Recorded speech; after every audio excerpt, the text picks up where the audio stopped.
ఈరోజు కార్యక్రమాన్ని ప్రారంభించే ముందుగా గురువుగారికి శతకోటి వందనాలు తెలియచేసుకుంటూ, మరి ఈ జూమ్ సెక్షన్లో పాల్గొన్న మీ అందరికీ ధన్యవాదాలు.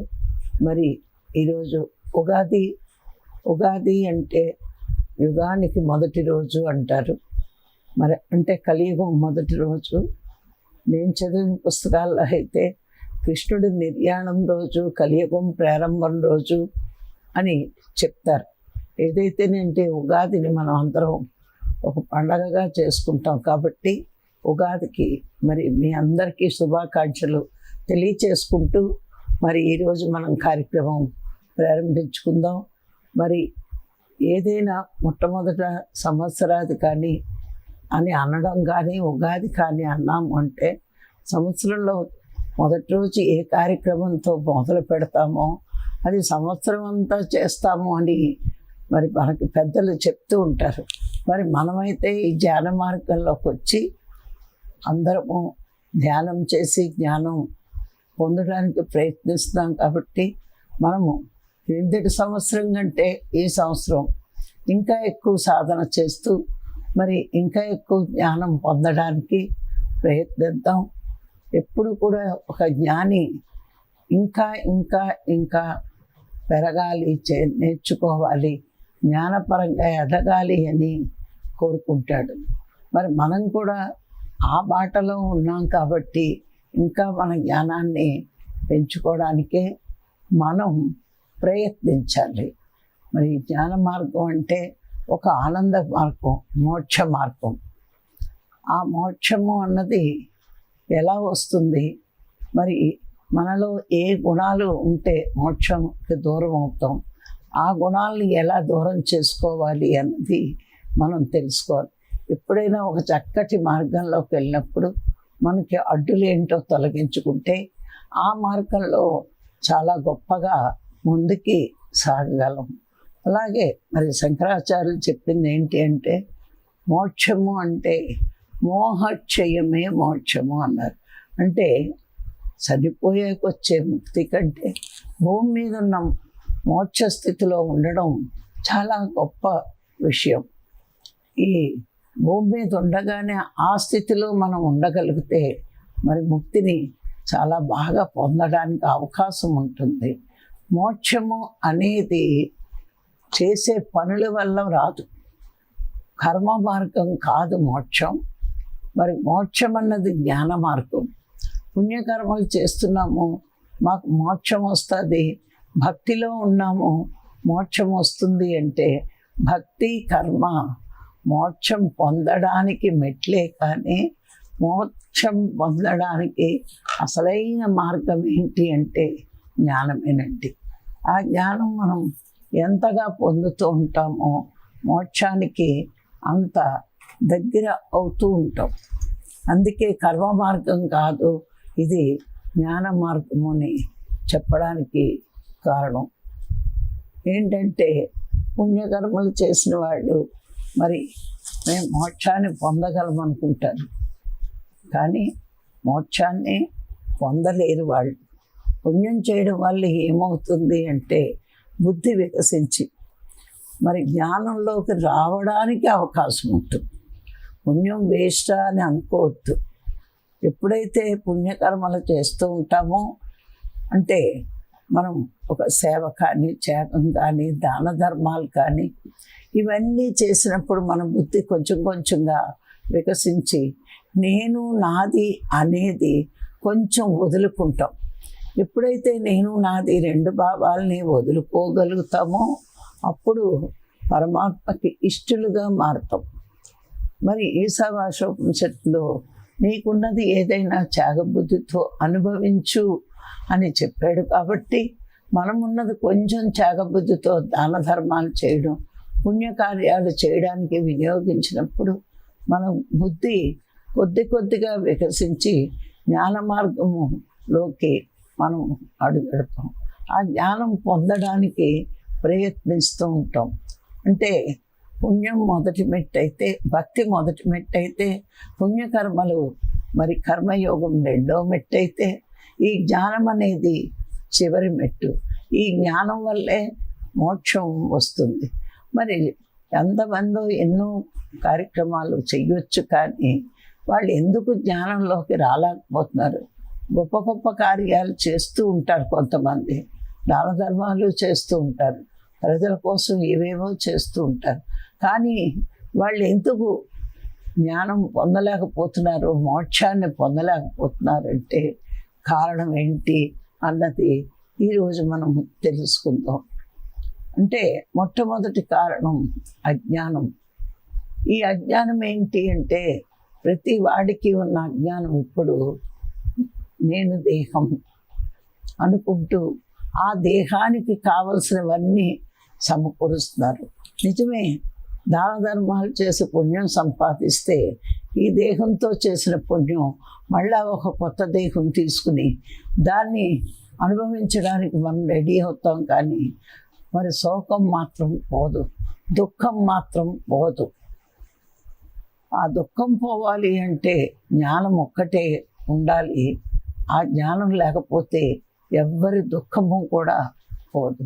మరి ఈ అజ్ఞానం వల్ల, మరి ఈ అజ్ఞానం ఎప్పుడు ఉండాలంటే మరి నిష్కామ కర్మ, ఆ కర్మయోగంలో కూడా నిష్కామ కర్మ చెయ్యగలిగితే అది జ్ఞానం చెప్పడానికి, జ్ఞానం పొందడానికి ఒక సద్గురువు లభిస్తాడు. ఈరోజు మనందరికీ పత్రిసారి లభించి ఈ జ్ఞాన మార్గంలోకి రాగలిగామంటే కారణం మనం చేసే నిష్కామ కర్మ వల్లే దొరికాడేమో అనిపిస్తుంది నాకు.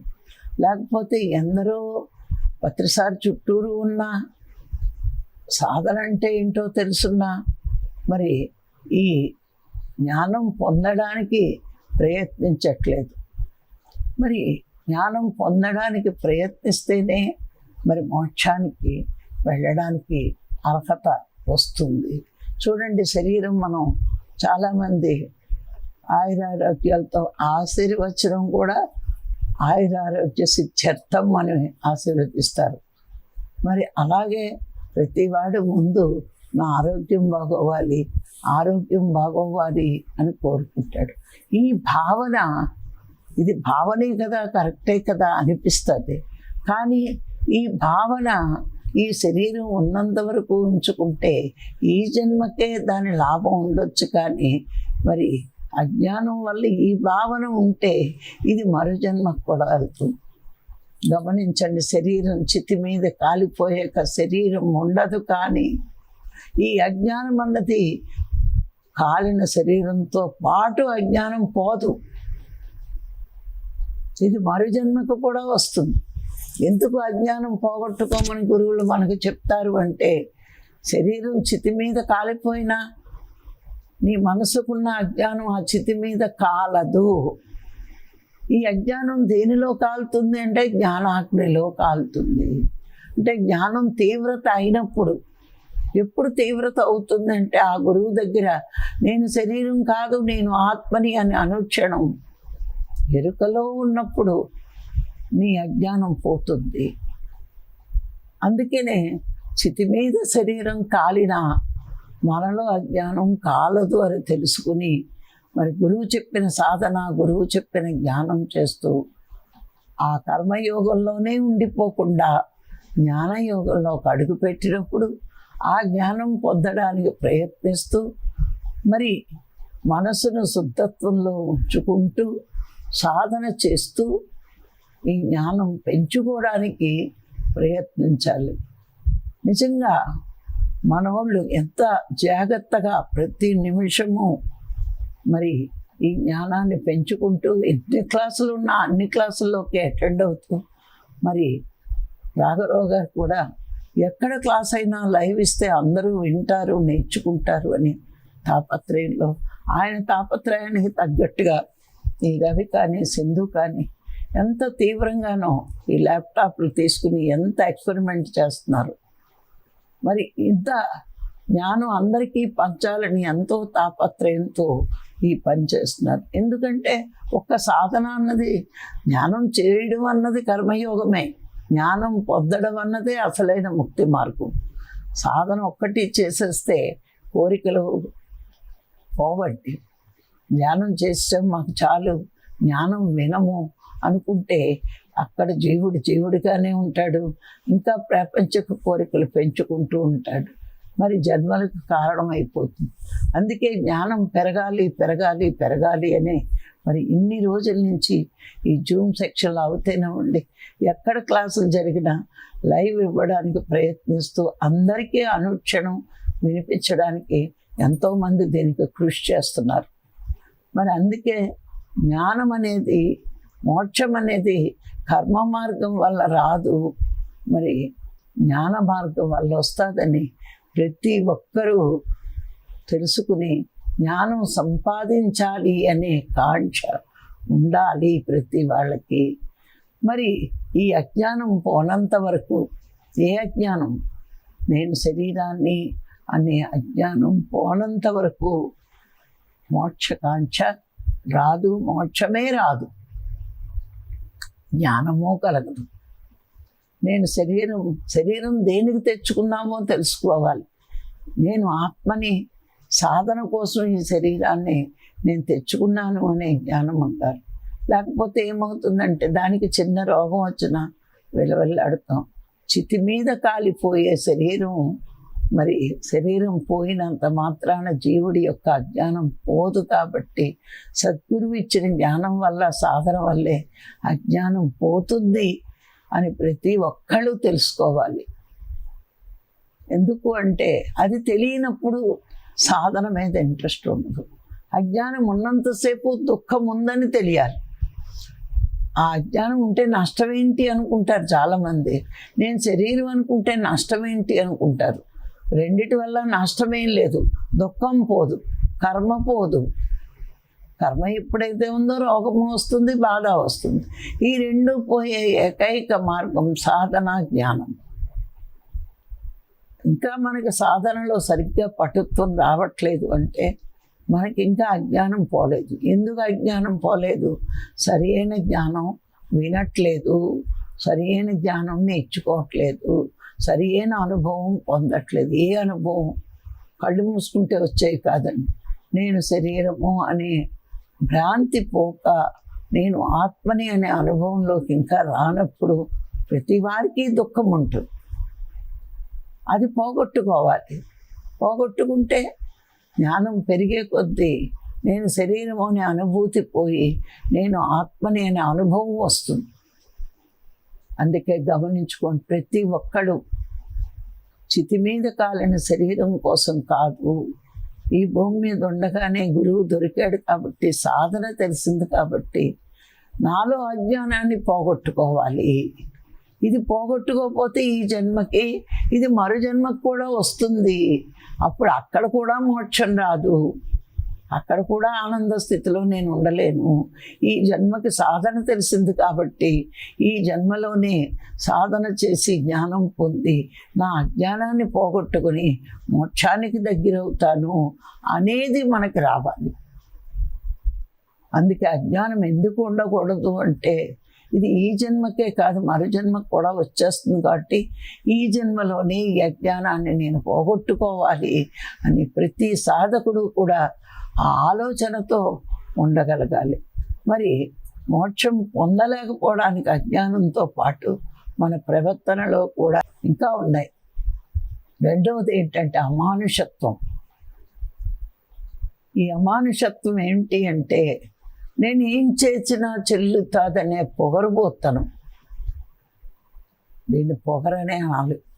ఎందుకంటే అధికారం ఉంటే, డబ్బు ఉంటే, ఈ రెండు ఉంటే నేనేం చేసినా చెల్లుతుంది అనే అమానుషత్వంలో ఉన్నవాడు వాడి జీవితాంతం ఆ కృత్యాలు చేస్తూ ఎదుటివాడిని బాధపెడుతూ, ఎదుటివాడిని హింసిస్తూ, మరి పాపకర్మలే చేస్తూ ఇంకా వాడి జీవితంలో మోక్షం అన్నదే రాదు.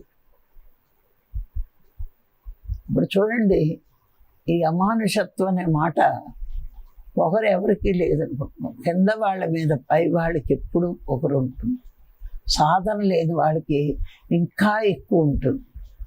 వాళ్ళ కష్టాలతో ఉన్నప్పుడు కావాలి, కష్టాలు పోవాలి అనుకుంటున్నారు. కానీ ఈ కష్టాలు పొందడానికి నా ప్రవర్తనే కారణమని అనుకోరు ఎవరు.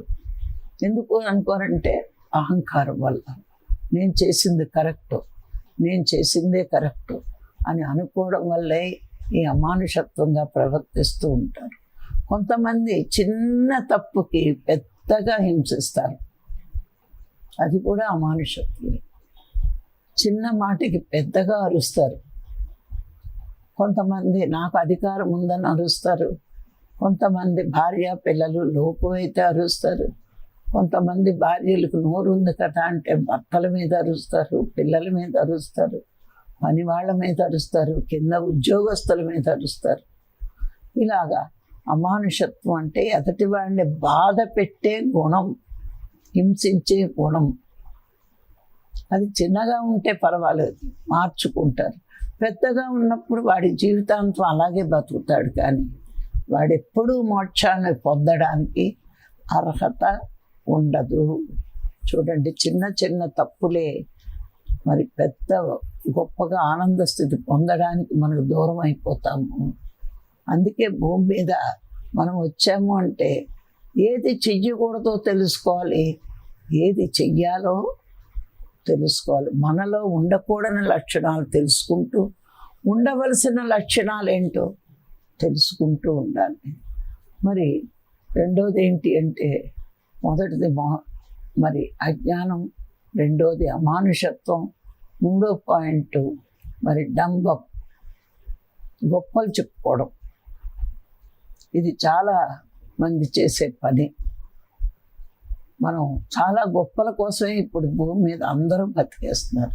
ఎందుకు ఈ గొప్పలు అంటే, ఉన్నదాంతో ఎవరికైనా తెలిస్తే మనల్ని లోకుగా చూస్తారు, చులకనగా చూస్తారు అని ఒక భయం. భయం ఇంకా మనకు ఉందంటే మనం మనోస్థితిలో ఉన్నట్టే, కానీ ఆత్మస్థితిలో ప్రవర్తిస్తున్నట్టు కాదు. అందుకే ఎప్పుడైనా మోక్షం కావాలనుకుంటే ఈ గొప్పలు డంబాలు ఇవేమి ఉండక్కల. నిజాయితీ మనలో ఎప్పుడూ లోపించకూడదు. ఇప్పుడు మనం కొంతమంది ఉంటారు, వాళ్ళ గురించి పక్క వాళ్ళకి తెలిసినప్పుడు వాళ్ళది వదిలేసి ఎక్కడో వాళ్ళ చుట్టాల గురించి, వాళ్ళది గురించి, వాళ్ళకి తెలిసిన వాళ్ళ గురించి గొప్పలు చెప్పుకుంటారు. ఇప్పుడు నీ గురించి నువ్వు అబద్ధం ఆడేవంటే ఏదో చిన్న కారణం ఉండొచ్చు, పక్క వాళ్ళ గురించి గొప్పలు చెప్పాల్సిన అవసరం నీకేంటి? ఆ గొప్పల్లో ఎన్ని అబద్ధాలు ఉంటాయి, ఆ అబద్ధాలు మళ్ళీ ఎన్ని కర్మలు వస్తాయి. ఎప్పుడు లేని గొప్పలు మనము చెప్పుకోకూడదు. ఎందుకంటే ప్రతి కర్మ మనని కిందకు దిగజార్చడానికే ప్రయత్నిస్తుంది, బుద్ధిని కలుషితం చేస్తుంది. అందుకే ఎప్పుడు గొప్పలు చెప్పుకోకూడదు, డంబంగా మనము ప్రవర్తించకూడదు. ఆ గొప్పలు చెప్పుకోవడం ఎప్పుడు అంటే, నీకున్న జీవితం నీకు తృప్తి లేనప్పుడు. ఇంకా గొప్పలు అది ఉంది, ఇది ఉంది, నాకే చిరాకు. కొంతమంది అంటారు ఏది లేకపోయినా మా ఆయన అడుగుతాడండి అస్తమాటు, కానీ నాకే చిరాకట్టి అని. లేకపోతే మావిడ అడుగుతూ ఉంటుంది, కానీ వేస్ట్ ఎందుకులేండి అని అనుకుంటారు. లేకపోతే మా వాళ్ళకి ఇది ఉంది, మా వాళ్ళకి అది ఉంది అని గొప్పలు. ఈ గొప్పలు చెప్పుకోవడం వల్ల అబద్ధాలు ఎక్కువ ఉంటాయి. అబద్ధం వల్ల మళ్ళీ పాపకర్మ వస్తుంది. పాపకర్మలు ఉన్నంతసేపు నీకు మోక్షకాంక్ష ఉండదు. ఎప్పుడైతే పుణ్యకర్మలు ఉంటాయో బుద్ధి వికసిస్తుంది, జ్ఞానం వెప్పి వెళ్ళాలి అని కోరుకుంటుంది. ఈరోజు మనందరం జ్ఞాన మార్గంలో ఉన్నాము అంటే ఎంతో కొంత మనకి ఆ పుణ్యం లేకపోతే ఈ జ్ఞానంలోకి మనం అడుగు పెట్టేవాళ్ళమే కాదు. కానీ ఇక్కడికి వచ్చాక మరి దీన్ని జాగ్రత్తగా పదిలంగా కాపాడుకోవాలి. అంటే ఈ జ్ఞాన మార్గంలో మనం వచ్చినప్పుడు ఈ మార్గం నుంచి మనం బయటికి రాకుండా మన మనస్సుని నిరంతరము గమనించుకోవాలి. లేకపోతే ఏ క్షణాన్నైనా ఇక్కడ మనకు లాభం కలగకపోతే, మళ్ళా దుఃఖం వస్తే, మళ్ళీ ఏదైనా బాధ వస్తే ఈ మార్గంలోంచి మనం వెంటనే మారిపోకూడదు. అది అజ్ఞాని లక్షణం. ప్రతి దాంట్లోని లాభాలు చూసేది అజ్ఞాని లక్షణం. లాభము, కష్టము, నష్టము, సుఖము, భోగము అన్నీ నా కర్మ ఫలాలే అనుకునేవాడిది యోగి లక్షణం. ఇప్పుడు నేను కానీ రాఘరావు సార్ కానీ మిగతా ఎవరు చాలామంది ఉన్నారు, పేర్లు తెలియదు, కానీ కష్టాలు వచ్చినా ధ్యానం వదలలేదు. అంత కాలినా నేను ధ్యానం వదలలేదు. ఇంతంత యాక్సిడెంట్ అవుతున్నా రాఘరావు గారు మరి ధ్యానం ఎప్పుడూ వదలలేదు. ఇప్పుడే కాదు, అంతకుముందు కూడా చాలా పెద్ద యాక్సిడెంట్ అయింది. ధ్యానం క్లాస్కి వెళ్తుంటేనే ఆటో గుద్దేసింది. అయినా పడ్డారే కానీ చాలా దెబ్బలు తగిలే, కానీ ఆయన ధ్యానంలోకి వచ్చాక ఇలా జరుగుతుంది ఏంటి అని ధ్యానం వదలలేదు. అంటే ఏంటి, జ్ఞానంలో డెప్త్కి వెళ్ళే కొద్దీ ఇవన్నీ మన కర్మలే అని తెలిసినప్పుడు మనం ఏం చేస్తాం, దాన్ని పక్కన పెట్టి కర్మ పోతుంది అనే ఆలోచనతో ముందుకెళ్తాం. అందుకే ఆనందంగా జీవించగలుగుతున్నాం. ఎప్పుడు గొప్పలు మనం చెప్పుకున్నా అవి మనని వెనక్కి నెడుతూనే ఉంటాయి. ఈ కర్మ ఫలాలే మనని జ్ఞానంలోకి రానివ్వకుండా వెనక్కి తోస్తాయి. అజ్ఞానము, అమానుషత్వము, డంబము. చూడండి, ఇవన్నీ నేర్చుకుంటే, ఇవన్నీ మనకు ఉంటే నేర్చుకోవడం వల్ల లాభం ఏంటంటే ఉన్నాయి పోగొట్టుకుంటాం. కానీ అహంకారం పెరిగినప్పుడు ఇవి పోగొట్టుకోవాలి అనుకోకుండా నాకు లేదు అని మనసులో ఉండకూడదు. నాకు ఉన్నాయేమో, నేను మార్చుకోలేమో అనుకోవాలి. అనుకున్నప్పుడు బాగా విచారణ చేసి ఉన్నాయి మార్చుకుంటాం. ఎప్పుడు జ్ఞానులు గొప్పలు అస్సలు చెప్పుకోకూడదు. ఎందుకంటే మనకు తెలుసు సర్వం కల్విదం బ్రహ్మ అని. నీవు నీలోనే ఉన్నాడు అనుకోకుండా సృష్టి అంతా ఉన్న పరమాత్మకి మనకి ఏముంది ఏం లేదో తెలీదా? అజ్ఞానంలో సృష్టి అంతా ఉన్నాడు అనుకోలేదు, విగ్రహంలోనే ఉన్నాడు అనుకున్నాం. అందుకే గుళ్ళో నిజాలు చెప్తాం, ఇంటికి వచ్చి అబద్ధాలు చెప్తాం. కానీ ఈ మార్గంలోకి వచ్చాక సర్వం కల్విదం బ్రహ్మమయమే అని తెలుసున్నాక ఆయనకి తెలియంది లేదు, ఆయన లేని చోటు లేదు.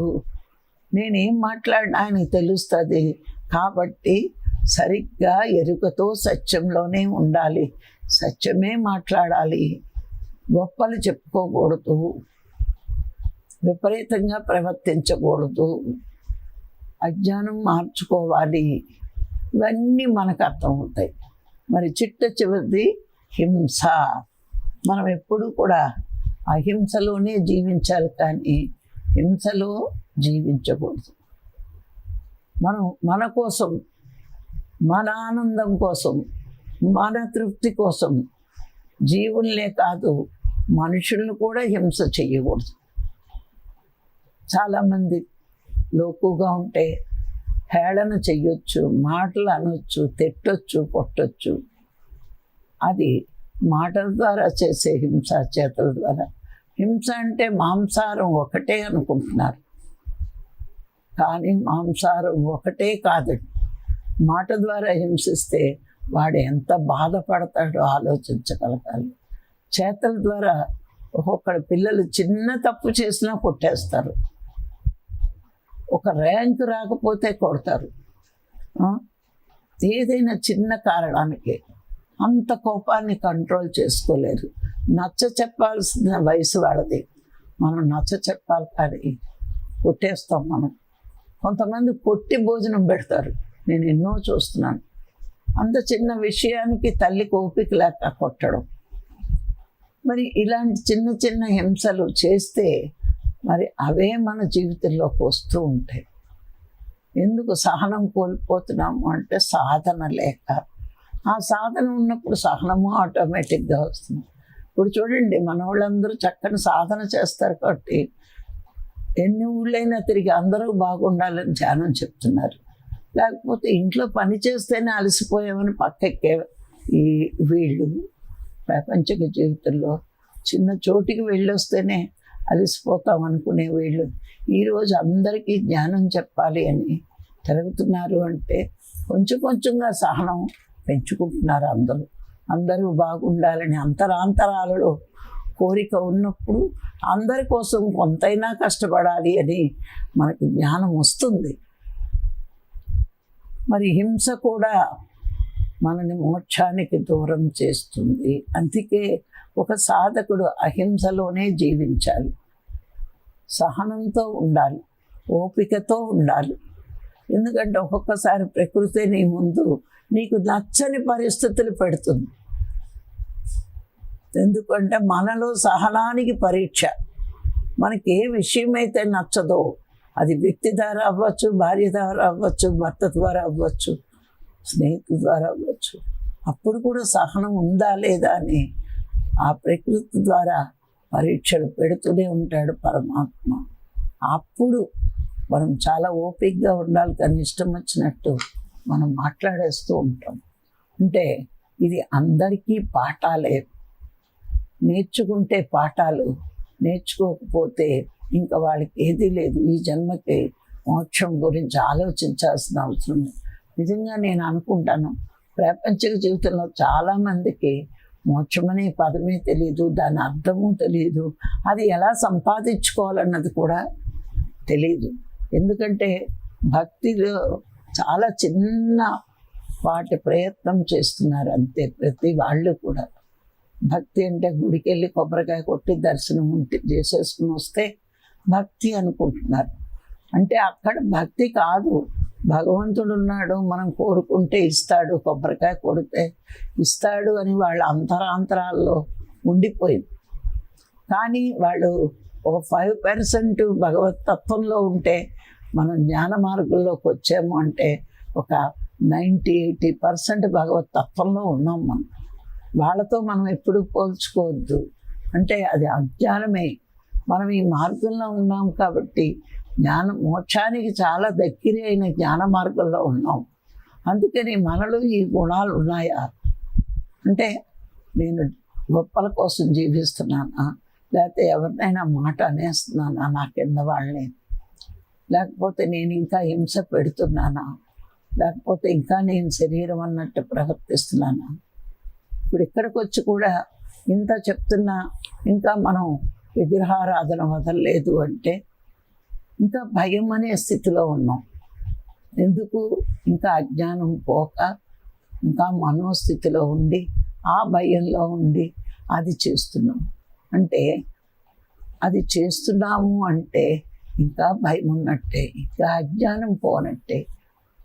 భయం ఎందుకు ఉంటుంది? ఎవరైనా ఏమైనా అనుకుంటారేమో, చెయ్యకపోతే అరిష్టమేమో అనే అజ్ఞానం మనకు పోలేదు. అందుకని ఇవన్నీ మనలో పోగొట్టుకునేది. అజ్ఞానము, అమానుషత్వము, డంబము, హింస, ఇవన్నీ పోగొట్టుకుంటేనే మనకి జ్ఞానం పెరుగుతుంది, మోక్షానికి దగ్గర అవుతుంది. ఆ మోక్షానికి దగ్గర అవ్వాలంటే మరి ఇన్ని నేర్చుకోవాలి, అలవాటు చేసుకోవాలి. నేర్చుకోవడం మొదటి మెట్టయితే అలవాటు చేసుకోవడం రెండో మెట్టయితే అనుభూతి పొందడం మూడో మెట్టు. నేర్చుకున్నాము, తెలుసుకున్నాము కాదు, అలవాటు చేసుకోవాలి. అలవాటు చేసుకున్నాక వచ్చే రిజల్టే అనుభూతి. అందుకే ఈ జ్ఞాన మార్గంలో ఫస్ట్ వినడం, ఆ తర్వాత అనుభవంలో తెచ్చుకోవడం, ఆ తర్వాత దాని అనుభూతి ఎంత గొప్పగా ఉంటుందో అనుభవించాక అది అందరికీ చెప్పడం. అనుభూతి లేనిది ఎవరికి ఏది మనం చెప్పకూడదు. నీకు కరెక్ట్ అని తెలుస్తుంది అప్పుడు నీ అనుభూతే. చూడండి, ఒక అబద్ధం ఆడిన రోజు ఒక మనసు ఎలా ఉంటుంది, ఒక నిజం పలికిన రోజు మన మనస్సు ఎలా ఉంటుంది. రెండు అనుభూతులు పొందండి. ఏది మీకు ఎక్కువ ఆనందాన్ని ఇస్తుంది అంటే ఆధ్యాత్మిక జీవితంలో నిజంగా, నిజాయితీగా, నీతిగా బతికిన వాడికి ఆనందం ఎక్కువ ఉంటుంది. ఇది మన జీవితంలో నిజంగా తెలుసుకోవాల్సిన చిన్న చిన్న ఎక్స్పెరిమెంట్. అబద్ధం ఆడినప్పుడు ఎలా ఉంటుంది, నిజం పలికినప్పుడు ఎలా ఉంటుంది. ఆ అబద్ధం ఆడినప్పుడు అనుక్షణం అది ఎక్కడ బయట పడిపోతామో అని భయంలో ఉంటారు. ఒకవేళ బయటపడినా మళ్ళా బుకాయిస్తారు. దానివల్ల అలా అనుకున్నాను, అన్నాను, ఇలా అంటే పెద్దలు పూర్వం చెప్పేవారు, ఒక్క అబద్ధానికి కప్పిపుచ్చడానికి 100 అబద్ధాలు ఆడతారు. ఆ ఒక్క అబద్ధమే ఆడకపోతే గొడవే లేదు అని పూర్వం నుంచి మన పెద్దలు ఈ జాగ్రత్తలన్నీ చెప్తూనే ఉన్నారు. అందుకే వాళ్ళకి జ్ఞానం అవసరం లేకపోయింది. మనం అన్నిటిలోని ఇలాగ జీవిస్తున్నాం కాబట్టి పరమాత్మే ఒక సద్గురువుని పంపి మన జీవన విధానం మార్చుకోమని మనకు బోధించడం జరిగింది. అర్హత ఉన్నవాడు ఆచరిస్తున్నాడు, అర్హత లేనివాడు అప్పుడే మాకెందుకులే, మేము సాధన చేయడానికి ఇంకా టైం ఉంది అని పక్కన పెడుతున్నారు. ఆత్మ వృద్ధాత్మ అయితే ఆచరిస్తుంది, శైశవాత్మ అయితే అప్పుడే ఎందుకు అనుకుంది. ఆకారాలు పెద్దవచ్చు, తలలు నెరియవచ్చు, తల తెల్లబడవచ్చు, కానీ వాడి మనసు ఇంకా ప్యూరిఫై అవ్వదు. ఆత్మ శైశవాత్మ. అప్పుడు వాడికి జ్ఞానము నచ్చదు, ధ్యానము నచ్చదు. ఈ రెండు నచ్చవు. గురువు ఉన్నా గుర్తించలేడు. అందుకని ప్రతి వాడి జీవితంలో ఆనందం కావాలని కోరుకుంటాడు. ఆ ఆనంద స్థితి మోక్ష స్థితి. ఏదో అనుకుంటున్నాం మోక్షం అంటే ఏం లేదండి. నిత్యము ఆనంద స్థితిలో ఉండడమే మోక్షం. అది ఎప్పుడు వస్తుంది అంటే ఇలాంటివన్నీ పోగొట్టుకొని అన్నిటి మీద వ్యామోహాలు తగ్గించుకుంటూ పరమాత్మ మీద మోహం పెంచుకుంటే మోక్షమే. ఎప్పుడు మోక్ష స్థితిలోనే ఉంటాయి. చచ్చిపోయాక వచ్చేది కాదు. బతికుండగా ఆ స్థితిలో ఉండడమే అసలైన జ్ఞాని. జ్ఞాని ఎప్పుడు ఆనంద స్థితిలోనే ఉంటాడు. మనం ఇంకా ఆ స్థితికి రాలేదు అంటే కొంచెం ఇంకా అజ్ఞానం ఉంది. ఆ అజ్ఞానాన్ని కూడా పోగొట్టుకోవాలి. ప్రతిరోజు మనం ఎందుకు జ్ఞానం చెప్పుకుంటాము అంటే మనకున్న అజ్ఞానాన్ని తొలగించుకోవడానికి, మనకున్న భయాలు తొలగించుకోవడానికి, మనకున్న లోట్లు తొలగించుకోవడానికి.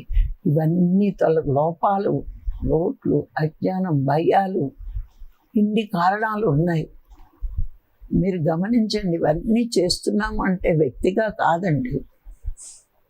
ఏ వ్యక్తులు చెయ్యరు. పరమాత్మ వల్లే జరుగుతుంది ఇదంతా కూడా. భూమి మీద ప్లానింగ్ అంతా పరమాత్మ వల్లే. భక్తులు సార్ వచ్చారు, ఆయన వల్లే ఇది భూమి మీద కావాలి. కొంతమంది వ్యక్తులకి ఈ సాధన, ఈ జ్ఞానం అని పరమాత్మ కృప వల్లే పత్రికారు వచ్చి మనలాంటి వాళ్ళకు బోధించారు.